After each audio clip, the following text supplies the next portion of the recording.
Hey, everybody. Welcome to today's LinkedIn Live. Maybe you're watching on Twitter or Facebook. I am Rachel B. Lee, and I'm super pumped for April's first guest of the month. Her name is Alex Cattoni, and she is a total badass lady boss. I met her a few weeks ago, actually, at an event called Femfluence, and I was like, we speak the same language. She owns the Copy Posse. And as you know, here at Standout Authority, we talk a lot about content creation. And such a core piece of that is copywriting and voice and brand and tone. And Alex has really mastered that and created so many different programs and opportunities. I can't wait for her to explain it all. Not to mention, she has like a few 100,000 followers on YouTube, so you can learn a shit ton of information from her. So, Alex, thanks for being here. Thank you so much for having me. We're so excited. Friends, as you're watching, let us know where you're in from. Write in the chat. Say what's up to Alex. Get those questions come in. We'll definitely make sure we get to some. If not, come back and write them back in the chat. Alex, first things first, tell me about you. Like, how did you go from this Canadian girl to this International superstar? Superstar, badass. Like, what's the story? How did we get to where we are?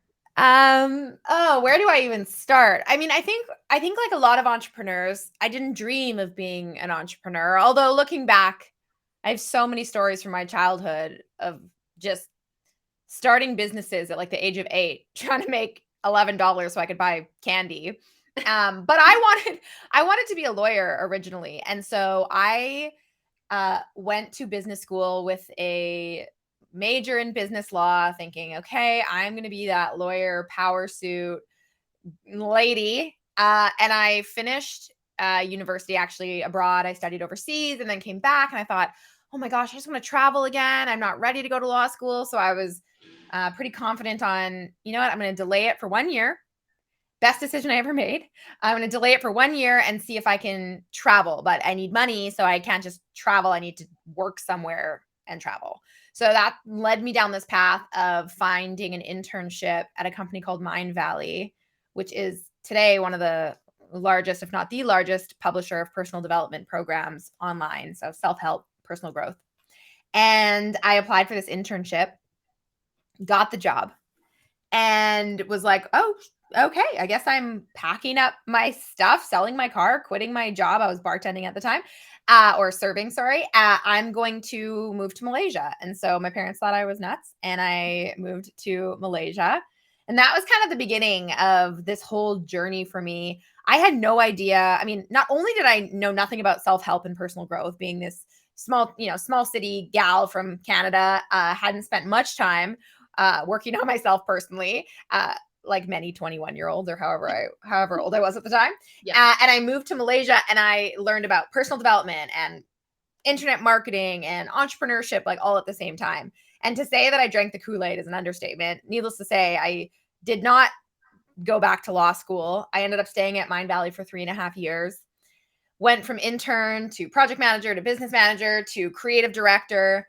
Left the company in 2011 and started my freelance copywriting and consulting business. And so from 2011 up until 2020, that's what I did. I worked with clients, I traveled, I wrote, and that was it. I was completely behind the scenes, had no brand, no following, no business.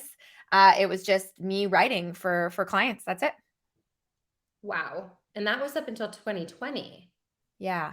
So in 2.5 years, really, not even, you've or 3 years, completely changed, because now you have a very large following. Your personal brand is well known. So talk about that a little bit. How did you? It's such a great topic, because so many people look to me and Josh, and what Standout does is, how do I stand out? How do I become an authority? So talk about that a little bit, and really crafting your voice and your niche in the market. Yeah. So it started a little bit before 2020 when I started my YouTube channel. So it was early 2019. and I was still, full-time writing copy for clients. But I was starting to get a little bit jaded by the marketing industry. I was at a party once and a guy came up to me and we're chatting and he's like, "So what do you do?" And I told him, "Oh, I'm a copywriter." And he's like, "What do you mean?" And I told him, I write, emails and stuff for businesses." And he's like, "Oh, so you're the one that sends me all those spam emails."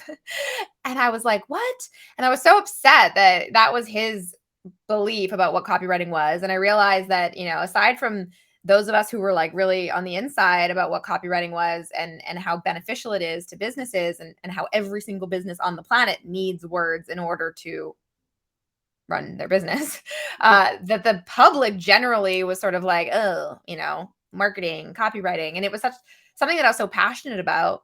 And I really always believed in marketing and copywriting as being this superpower to really change the world with words. And I had, personally been writing for personal development brands and people who were really making a massive impact in people's lives. And so I kind of thought what I did was really cool. And no one else really thought that. So I started my YouTube channel just to talk about what I thought was and is the future of great marketing and copywriting, which is leading with empathy and coming at it from less of a hey, buy my stuff type of approach to how do you actually use branding and marketing as part of your messaging in a way that's really, really powerful. And, 2019, I was basically working with clients and that was my business. And then in the evenings and on the weekends, I'd be like doing YouTube videos. And then in late 2019, my channel really started to gain some momentum. It did not happen right away. It took about 6 months to reach 1,000 subscribers. And then it wasn't until 10 or 11 months in when I reached sort of that like hockey stick moment where I don't know what happened, but the YouTube gods were like, okay, we're going You're to give in the you some algorithm. attention. You're in. And then in 2020 is when I launched the Copy Posse and created my very first program. And then it's been kind of, growing ever since. But, to your point of those people who are, maybe just getting started, creating content, looking to build a brand and business, I get asked that all the time. Like, how did you build a successful YouTube channel in a very overserved and oversaturated market? Because then I think the most saturated market online is like online marketing. And and I was like, how dare I? How dare I try to create content and stand out? But I honestly think the reason why it worked is because I absolutely just spoke from a place of experience. I didn't have to look at what everyone else was doing or see, oh, this is what this person's doing to be successful on YouTube. I just pulled from my years of experience in the industry and spoke about things that I thought were important. And most importantly, listened to what my community wanted and just sort of kept creating content doing that. And it's ironic because so many people have been asking me to do more content on how I started my YouTube channel. And for the longest time, I felt so unqualified to talk about it because I had no strategy. I wasn't, as someone who's a very strategic person, I didn't go into starting my YouTube channel thinking, okay, I'm going to do this and then I'm going to hit this many of subscribers and then I'm going to do this and then I'm going to do that. It was this like slow burn and this slow evolution. And I literally just committed to doing a month's worth of content and I was just going to see what happened. And then it wasn't until, right around the time that my channel started actually taking off that I started to think about it more strategically. And so to anyone who thinks that you need to have this perfect plan going in, no, yes, it's good to be prepared. But if you're waiting for like the perfect strategy that's going to be the point A, B, C, D, E, F, G to get you to success, and you're waiting for that, then you'll never start. And so I think it's trusting yourself and betting on yourself and just being consistent with it. Oh my gosh, consistency. I mean, you said a few interesting things that I want to point out. So, one, you leaned on your expertise. And Mhm. that's something that I believe really strongly in when we're developing personal brands and personal brand statements is what are your real skills and experiences and expertise that you have, Alex? Because so often, like you said, it's kind of like smoke and mirrors out there sometimes. There's a lot. And it's you don't know when somebody's actually an expert, but you had multiple years, a decade nearly of this experience writing copy, plenty of data, evidence to Yeah. back up your credibility, and you leaned in on that. So that's such an important piece. Like, have to start there, which you're actually good at. Yes. Well, and on that note too, because like this is also, I think a lot of, a lot of people who teach, how to become an expert, it's tough because at the end of the day, like to me, what creates an expert is expertise. And in order to get expertise, you have to have experience. Experience. And, when people take one course and then go, oh, I'm going to create a program now because apparently that's how you make money. It's like they're doing the exact opposite of what you should be doing, which is they're looking to what everyone else is doing and thinking, oh, that must be the proven path. So now I have to create a course because I just took a course and that's what I have to do. And not saying you need to wait 10 years like I did to do it, but there's different perspectives you can take. You don't have to be the quote unquote expert to create content and rehash the stuff that you literally just learned last week. I always tell my students, hey, if you're looking for a way to show up on social media and to build your authority when you don't have any, because let's be honest, we all have to start somewhere. We're all beginners at some point. We have to crawl before we walk and walk before we run. And I was a beginner at one point too.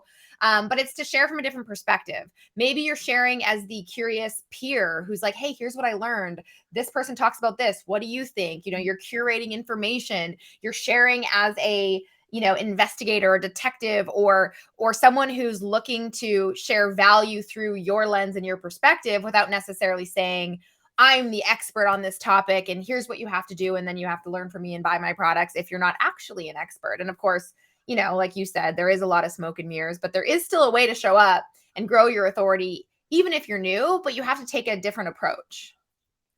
Curious peer. I absolutely love that investigator, because that's a really interesting. I've actually never framed it like that, Alex. So I might steal that, but don't worry, I'll give it to you. I'll give credit where credit's due Okay. always.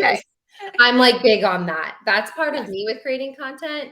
If I'm gonna hear something amazing from somebody else or whatever, or to your point, if you're an investigator and you heard something from Alex, then say, I was in Alex's, session yesterday and thought about this, and I really don't agree with her, right? Mm-hmm. I love Totally. I love that. And it's I agree with you. It's such a great place to start. Yeah. And something else that we talk about too, so there's is also just leaning in on other publications, other resources, whether it's an influencer, or other human or program, or like looking at Forbes or research and just lending your insight into what that data says based off of your experience. So Yes. Yeah. Well, and on that note, and speaking of giving credit where credit's due, last week, I think it was last week or the week before, I was chatting with Laura Belgray, who's an incredible copywriter and copywriting coach. She's the founder of Talking Shrimp. And she talked about something called the value trap. And I loved how she described it. It's this idea that if I'm going to create content, I have to add value. I have to create value. It has to be tips. It has to be strategies. I have to prove to the world that I'm the authority on this, and it has to be tangible and there has to be takeaways. And don't get me wrong, my whole YouTube channel is that kind of, authority content because of my years of experience doing it. But there's other ways that you can add quote unquote value. Sometimes it's just sharing a story or a reflection or what Laura said, and I thought this was so genius, is there is value in just letting other people feel seen by you. And so showcasing empathy to say like, hey, if you've been here, I totally get it because I've been there too. And that is value. It doesn't have to be like, here are the 4 tips to grow your LinkedIn. I think it good can be point. so personal. It's such a good point, and it speaks into that idea of authenticity, which is what you've done so well, right? You said, here's what I'm really good at, and like, here are the things that are coming out. I'm just gonna like give it a shot and be me and just Mhm. start putting myself out there authentically. And that's clearly really been supportive in growing your brand organically, because you just came from a place of like, here's what I know people need to learn, what people care about. And I was just thinking about some of the posts that I do, Alex, are really honoring other people. Like when it was Black History Month, for instance, there are some incredible Black leaders that are part of my community. And I did a lengthy post, got my personal pictures, highlighted each of them, just shouting out what they mean to me, hey, Mhm. go buy this person's book, etc. And it was purely not about me, but using my story to shout that person out. And I think that was, and it did really well. You know, it was a really great post. So to your point, there's a lot of ways to show value by caring for what's going on in a community. And on LinkedIn in particular, well, Instagram too, I know, on YouTube, everywhere, but like the neurodivergent kind of conversation, people talking about ADHD. I see some really interesting posts from people being like, I have ADHD and I was just in a meeting and da da da da da, you know, and like, just a heads Yeah. up, like this kind of conversation, it doesn't do well for me. And I'm like, God, that was helpful for me to know. Like, Mhm. thanks for helping me learn something that I never would have realized about you. And that's something I need to be aware about. So Yeah. there's definitely some interesting ways to put ourselves out there.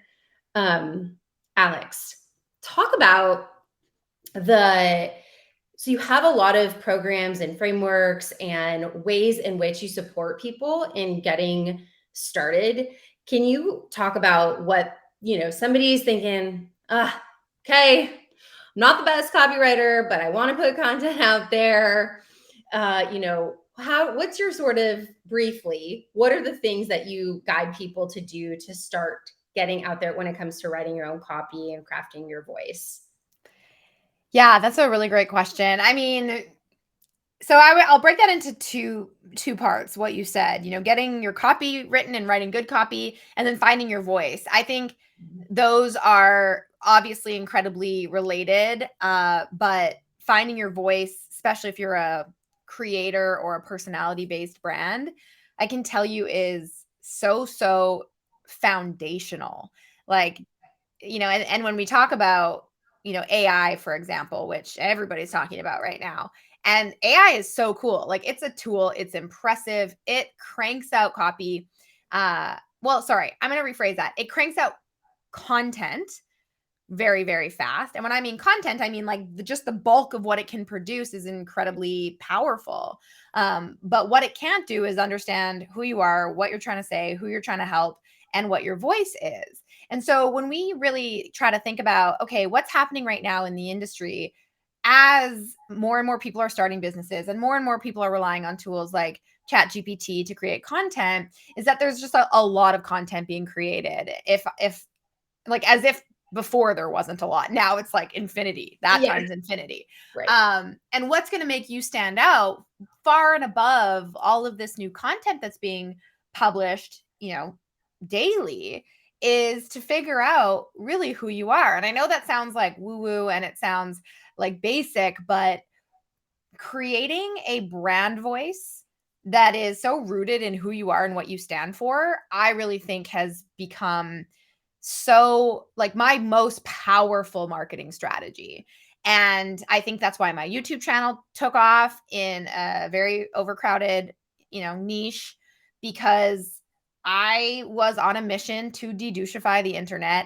And I say that loud and proud. And the people who are like, yes, thank you, like they're right there with me. And so I think not being afraid to get clear on who you are, what you stand for, because that is going to be ultimately what sets you apart. And so, what are your values? What do you want to reflect out there into the world?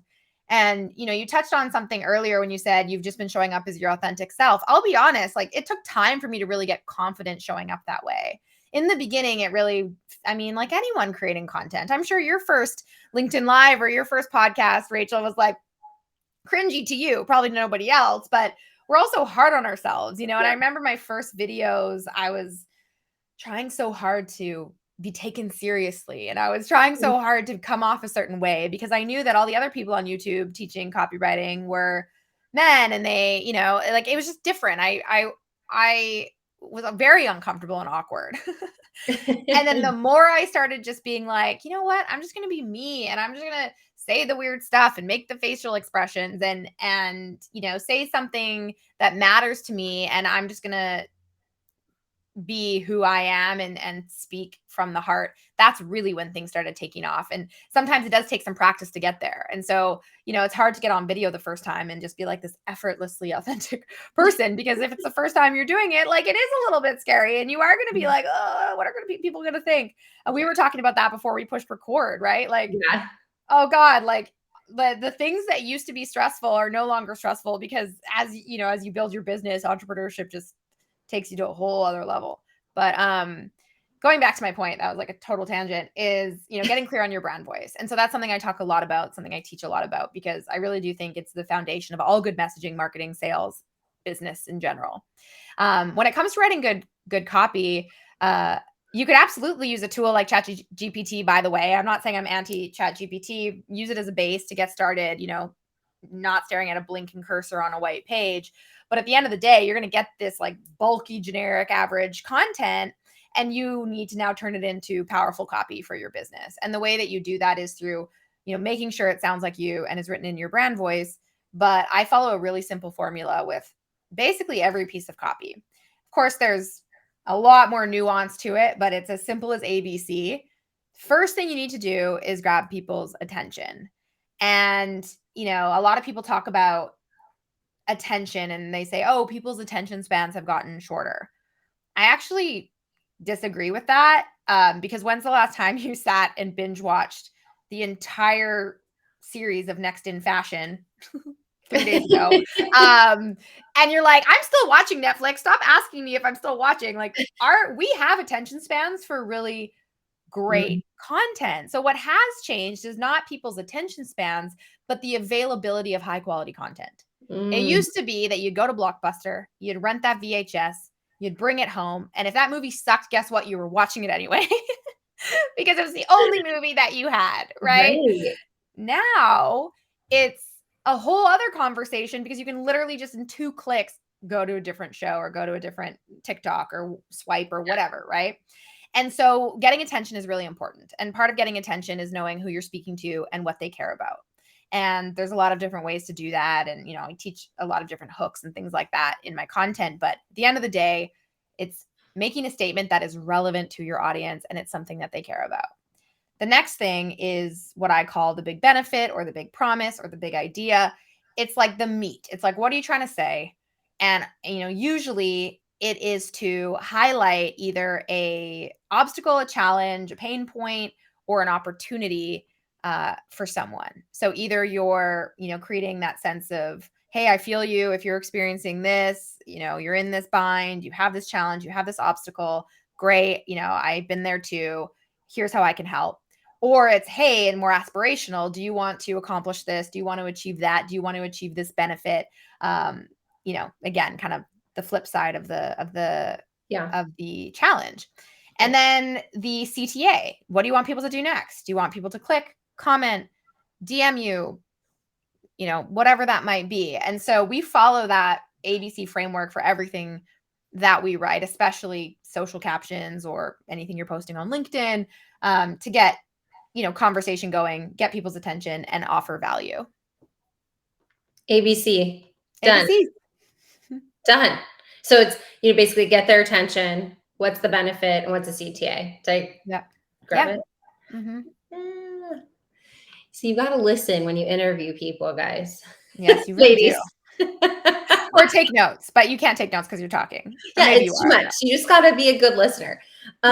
Ooh, that's so good. Alex, you are just killer with all this. By the way, I love the De-douchify. Go just onto copyposse.com and you want to see what it is, what a brand voice looks and feels like, how it's distinct, how there is a entire essence that you'll gather from what she's created, from the visuals, from the fonts, right to the actual words. And all of that is what makes a brand, every single piece of it. And she is attracting a certain kind of audience like me, but also repelling another kind of audience. And you want that.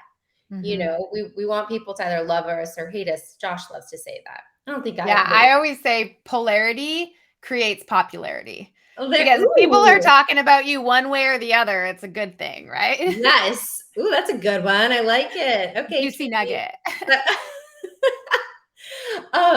Okay, so as we wrap up today, you have so many cool things going on. I'd love for you to just speak into that. What is some cool opportunities people can follow you, get involved, whatever, whatever it is, Alex?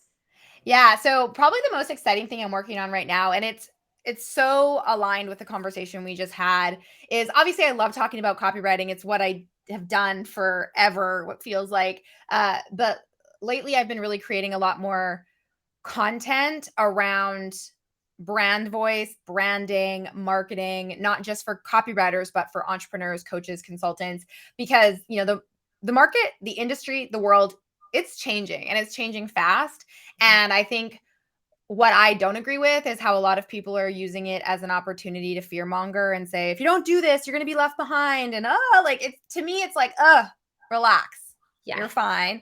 But there's a lot of exciting things that are changing in the industry for the better. And people are hungry to connect with brands that understand who they are, what they want. People want to buy from brands and businesses that share their values. And I really do believe that this is the future of marketing. It's going to be creating memorable brand experiences and all the different ways that you do that. And so I have a program called the Posse Eye, like EYE, and it's basically the lens through which we create brand voices and what I have done for clients for years and what I did when I created the Copy Posse. So I love that you reference the work that I've put into building my brand, because it was very intentional. And everything that I did to create that brand and that brand voice is outlined in this course called the Posse Eye Challenge. And if you go to copyposse.com, you can learn all about it. To me, this is like, it's the most fun that I've ever had creating a course, because it's all the things that I really love and that I enjoy. So there's that. And then of course, I'm always just hanging out on Instagram and sometimes on LinkedIn. I would say that I do love LinkedIn, but Instagram is the place where I have most of my conversations with people. So you can, DM me on Instagram, and then I have a whole YouTube channel as well. Yes, she's based, and you're on Twitter too, a little bit. Yes, I am on Twitter. I think I'm not what I have to give my team full credit for. I'm repurposing my content. Yeah, but I am on Twitter technically. Yeah. Omnipresent. Yes, omnipresent. There you go. Well, that's really exciting. I mean, I obviously am very aligned with everything you're saying with brand experience. As the, branding lady boss over here, I'm just like, yes, yes, yes, yes. And I agree with you that is the future. It is brand experiences, because we're just inundated. So the people that will stand out are the people that really have a strong brand and connect with real humans. Yeah. So Alex is amazing. Follow her, chat with her, check out this Copy Posse, the Copy Eye. Yeah, the Posse Eye Challenge. Posse Eye. Yeah. Posse Eye. There we go. She has too much going on. And we're just so excited that you're on today, Alex. Thank you so, so much for being here. We'll put in some links in the chat. And for everyone, just have a great rest of your April. Continue to follow what's happening here at Stand Out Authority. So appreciate you watching today, Alex. Thanks so much. And we'll see you soon. Bye.